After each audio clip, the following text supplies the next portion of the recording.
Thanks. So we more or less stopped at this point last class. So in order to differentiate between a constant and a variable, I told you that a constant, as the name suggests, the value of a constant will not change in the program. I mean, as opposed to that, we have a variable. Like we have been using several variables in many of our programs, right? So integer type, float type. Here is an example: int a equal to 5.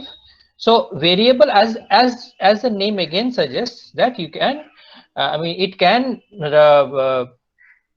basically the value of the variable can usually be changed in the course of the program, but there is more into it. I mean, whenever you, you basically declare a variable. I mean, this is a variable declaration. Int a. When you write int a, you are doing a declaration.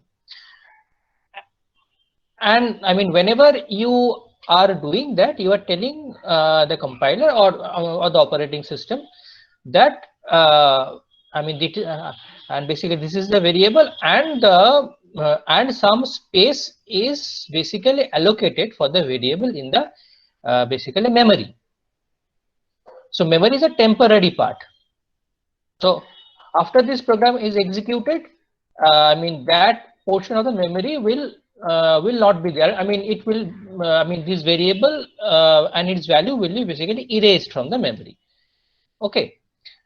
So and after this, after you do this, declaration, if you do this assignment or basically initialization, this happens that in the, this is the starting address of the place where this variable a is stored, and 5 is stored in that particular location. Okay, so this is an ordinary variable which stores values. The second part, it's not necessary that you will understand the whole of it right now. So this pertains to the pointer, so which is a very advanced topic which I will cover much later on in the class. But just to give you an introduction, pointer is a special kind of variable which is capable of storing the address of other variables. So a is a normal type of variable which actually stores an actual value. This value that can be added to some other variable, like that. But here b is an integer type pointer, which means that it can store the address of an integer type of variable. Here, for example, a. So b equals to ampersand a means b stores the basically the starting address of the variable a. So for b, the allocation in the memory will be like this. So 2000, suppose, is the starting address where b is stored. And what b stores? B stores 1000. What is 1000? 1000 is the starting address of a. Okay. And to declare b, what you do? You do int star b. Int star means b is an integer type of pointer, which means that b is capable of storing the address of a variable which is of integer type. So this is not the type of the pointer. Sorry, int is not the type of b. Int is the type of the variable which will whose address b will contain. Okay. So don't worry, things won't be crystal clear at this point of time. Just bear this in mind, that in variable is something for which you have some memory allocated, which will be used in the course of the program and which will be destroyed after the program is terminated. That's all for now. So variable names must start with a letter. It should not be too long. In NCC, the number of so the length of a variable is 31 characters. But why write such a variable name unnecessarily? In some compilers, only the first 8 characters are recognized, but you should keep the name of the variable short.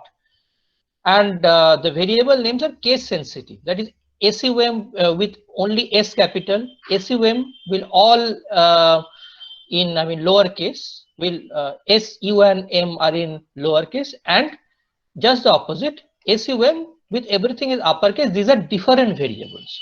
So sum, this sum, and this sum are different variables.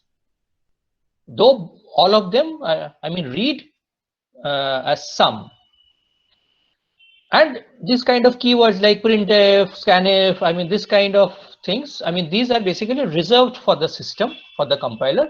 Please don't use these as basically variable names. White spaces are not allowed inside a variable name. So you cannot write SU space M. If you write that, SU will be a different variable and M will be a different variable. Depending upon what exactly you precede that variable name with. These are some basics. So now we come to data types. So data types can be of three types. One is the basic or fundamental data types, like we also already talked about the integers, floats, characters, like this. Some can be user defined data types, some can be derived data types. So we will come to them as we proceed. So we have already talked about the basic data types. Int, char, float, and all these things we have talked about. So this is a, a table for the range of the values of different data of basically different basic data types, and the format for reading or writing them. Okay. So this is for a 16-bit compiler, and I took it from a pretty old book. So this can vary from compiler to compiler. So for a particular compiler, so you see, you don't need to understand the whole of it.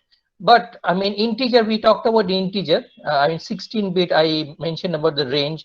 There can be unsigned integer also. Which starts from 0 to 2 to the power of 15 minus 2 to the power of 15 minus 1. So there can be long unsigned integer for which the number of bytes will be 4. So you see that for signed int, the number of bytes is 2. For long unsigned int, the number of bytes is 4. For float type, the number of bytes is 4, but of course the values are different because it is a fractional type. For double is another fractional type in which you can store much bigger values than float. So it takes 8 bytes, and the biggest data type possible is basically long double, which takes 10 bytes of space. Okay. Now, so this is for a 16-bit compiler. If you have a 32-bit, it will be different. These values will be different. And these are some of the format specifiers which we have already used. Say %d is for integer. To be more specific, %d is for decimal. As I showed in the last class, unsigned, yeah. So you see that there is a confusion for a character, right? Because character doesn't have a sign. So what is the meaning of signed and unsigned? So this basically this is one kind of representation where the mapping between a between the ASCII value and the character are different. That's all. But sign makes sense for integer. Yes, for unsigned integer you cannot store the negative values. Okay. But you not necessarily need to use them. They are used for certain specific purposes. Usually signed int or signed int is actually basically the normal int. Short signed int is also there. They are more or less equivalent. So this short and signed, this short signed int and signed int, so they are more or less same. I don't know why they're the names are written differently. Maybe something is there in this in the way it is stored in the memory. I'm not too sure about what is the difference between short signed int and what is signed int. So to me they are equivalent because same number of bytes are used and the format is also %d. And for basically float type, we use %f. So these two you have, we have used, right? %d and %f. We already used. There can be other types also. Okay. So we will basically come back to these notions as we proceed. It is not necessary that you have to understand the whole of it at this point of time. Okay. So this may sound a bit complicated to you, but this is another thing which I thought it's good to be shared with you. So you see that the number of bytes taken by particular data type, say integer, can vary from compiler to compiler. So these are the numbers for 16-bit compiler. So what if you are using a different compiler? The values will be different, right? Negative signed char. Basically we don't get negative signed char. It is a representation. So you see that for an unsigned char, for example, the ASCII value for small a is 97, right? For signed, the value will be different. It doesn't mean that the character has a negative sign. That's a different representation. But I'm not sure whether that is useful or not. So there are many things which were designed during the inception of C, but they are not used widely in applications. Okay. So for the compiler which you are using, suppose you want to know the number of bytes taken by a particular character. What will you do? All right. So when we want to know the number of bytes taken by char in your compiler, we have to use size of. So size of basically is a function which generates the storage size of an expression of data. So basically it prints the number of bytes taken by char type. Similarly, we have short. Short is for short int. Then there is for int, then there is for long, there is for float, like this. I think it is better to focus on this part of the code only. Okay, for you. So let's focus on this part of the code. Let's not worry about the remaining part. Okay. So when you look at the output of the code, you see that the number of bytes are printed. So here size of char is 1, size of short int is 2. Here size of int is 4. If you go back to the table they mentioned, you see that short int was 2 and size int was also 2. But this is this is a 64-bit compiler which I am using. So here basically size of short int, short means short int, is 2 bytes. Size of integer is 4 bytes. Size of long int is 8 bytes. Size of float is 4 bytes. Size of double is another fractional data type. Size is 8 bytes. And size of long double, that is the biggest number which you can store. That is a big that is the variable with the biggest range. That takes 16 bytes. Okay, just keep in this this in mind. No need to go too much details into this, because the remaining part of this code which I wrote may be a bit advanced for you. So let's keep this is just to give a demonstration of the functionality of size of, and this is how it works. But again, I must repeat that a lot of things may not be crystal clear at this point of time. You will gradually figure out as we proceed. So be patient. So this is an example of another demonstration of another function that is called strlen. Since I talked about basically string type of variable, right? Though I will cover strings in details. So this is a character. char C is character, and this character has only one character, that is A, right? And this is a string. You see that this is a pointer. Char star is a pointer, which means that, so char star or character type pointer is a substitute for a basically character type of string, or basically a string. You can basically initialize a string by this. So this means char star S means S is a string, but it contains only A. So what is the difference between this and this?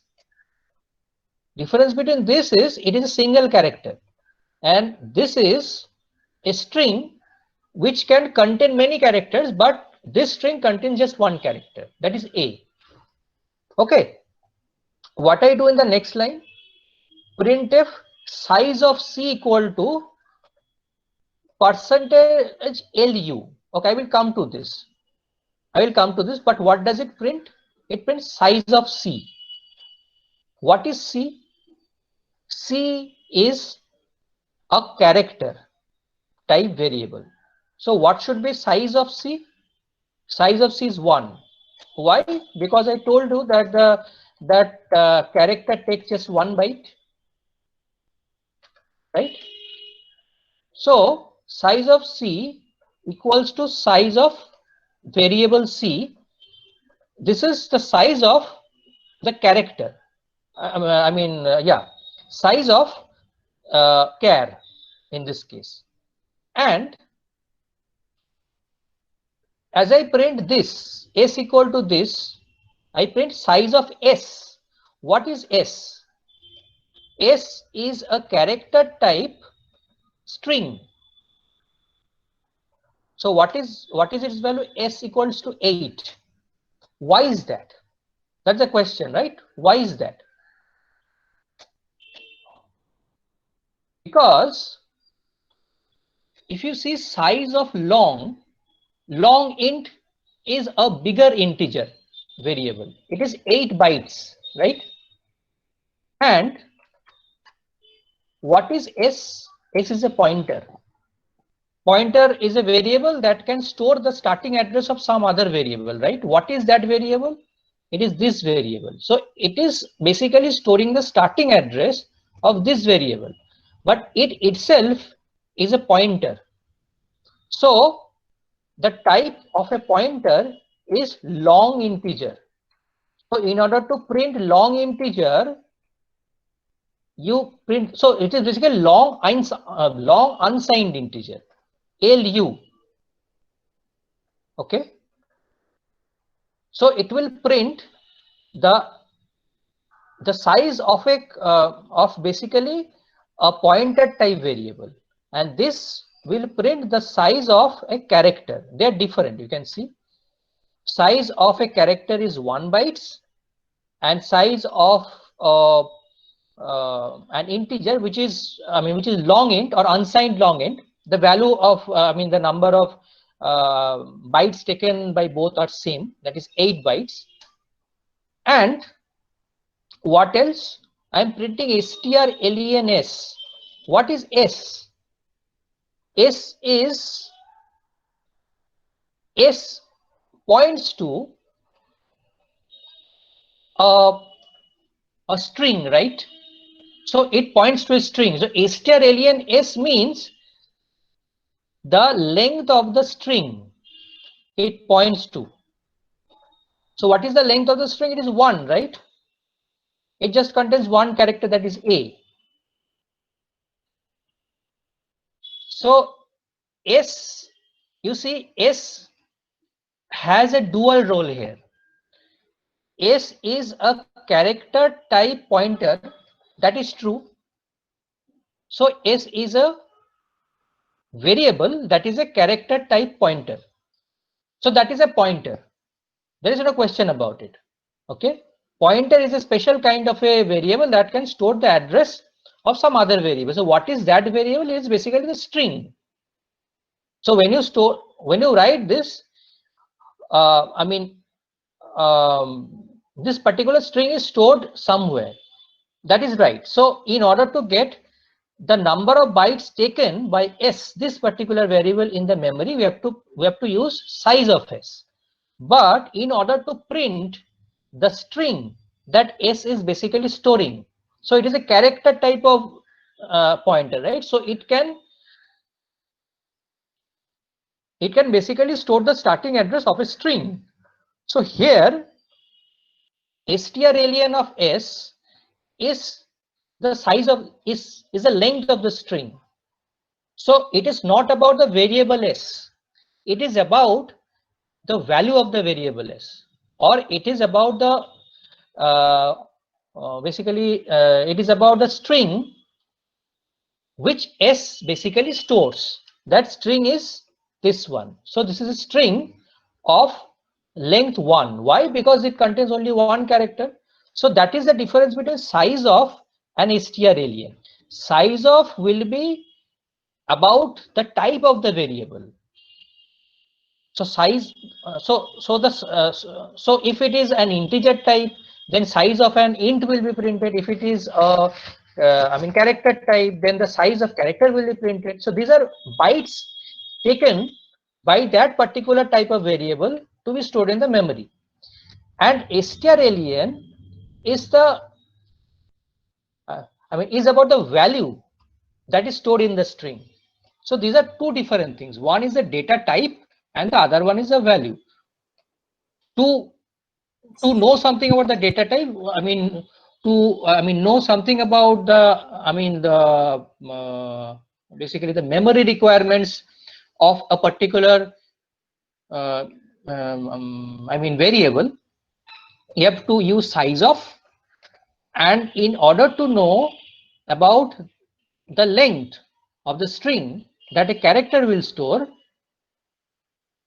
length of the string, that is basically stored by this particular variable, you have to use strlen. Okay, so think about this. So let's clarify doubt about string, right? Say let's write Kripa.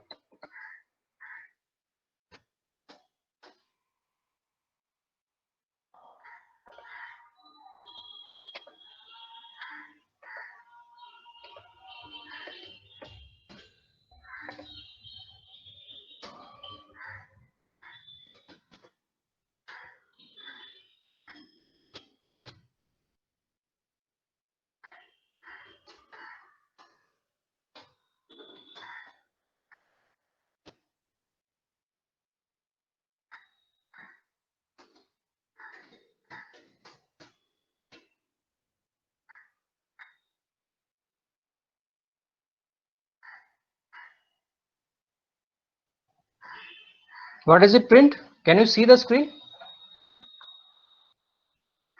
It prints Kripa, right? Okay. So let's see. So it all depends upon how you print. So let's go back to the example. Say A.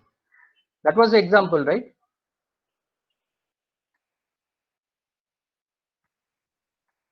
So what is it printing? It is printing A. So Kripa was an entire string, but a string can contain a single character also. In this case, it is A. So it is printing A. It all depends on what you are printing. Okay, it depends on what you are printing. So if you don't print this, so %s prints the string, correct? So if you write like this, say lu,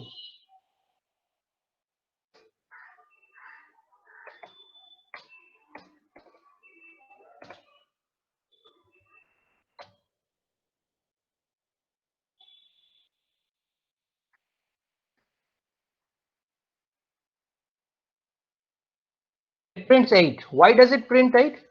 Because this is the size of this type of variable, which is a pointer type of variable. So a pointer type of variable is a particular, it is a particular kind of a variable. It is not character type. Okay, so it is of long unsigned type. So it takes 8 bytes in the memory.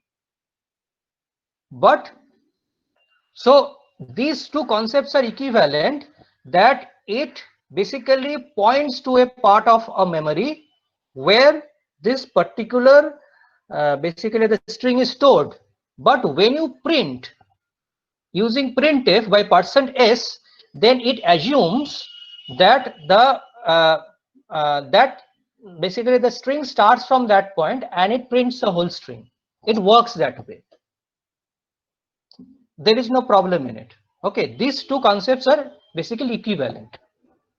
So I will cover string in more details, and I will also cover printf in more details. So there can be there can be basic data types like integer, float, double, char, and all these things, right? There can be user defined type of basically variables. One way of doing it is using typedef. Okay, so one example of typedef will be typedef, then you write int and units, and after this if you write units, say batch 1, batch 2, which means that units have become a proxy for int. So instead of writing int directly, you can write units, because you have written typedef int units. So here instead of writing units, if you write int, it will still be true, but this will give a bit of readability to the program. But it is not widely used. This is one feature which C has. That's why I am basically introducing that to you. It is useful more in some other derived data side data type, that is called basically structure. So structure is similar to classes in Python. So when I will cover basically structure or struct, I will come back to typedef. Don't worry. So now it is too early to talk more about typedef. Just keep this in mind. You can basically rename a particular. So basically you can use some variable of your choice as a proxy for some existing data type. That's all. That's all. Nothing else. There is another user-defined data type that is called enum. This is also not widely used, but still, for the sake of completeness, I am basically covering this. So enum is something like this. When you write enum and you write a variable day, which means that the day can have these values. So Monday, Tuesday, Wednesday. Okay. In the next line, what you do, enum day, week day 1, week day 2. So week day 1 and week day 2 are now variables. Okay. And these variables can take these values. So week day 1 can be Monday, week day 2 can be Tuesday. So this can have this value.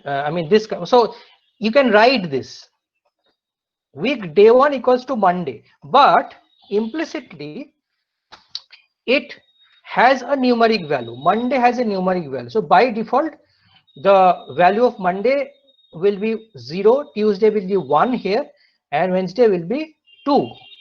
So when you basically print this, week day 1 equal to %d. So week day 1 equal to %d means instead of %d, you the compiler will print the value of week day 1. What is week day 1? Monday.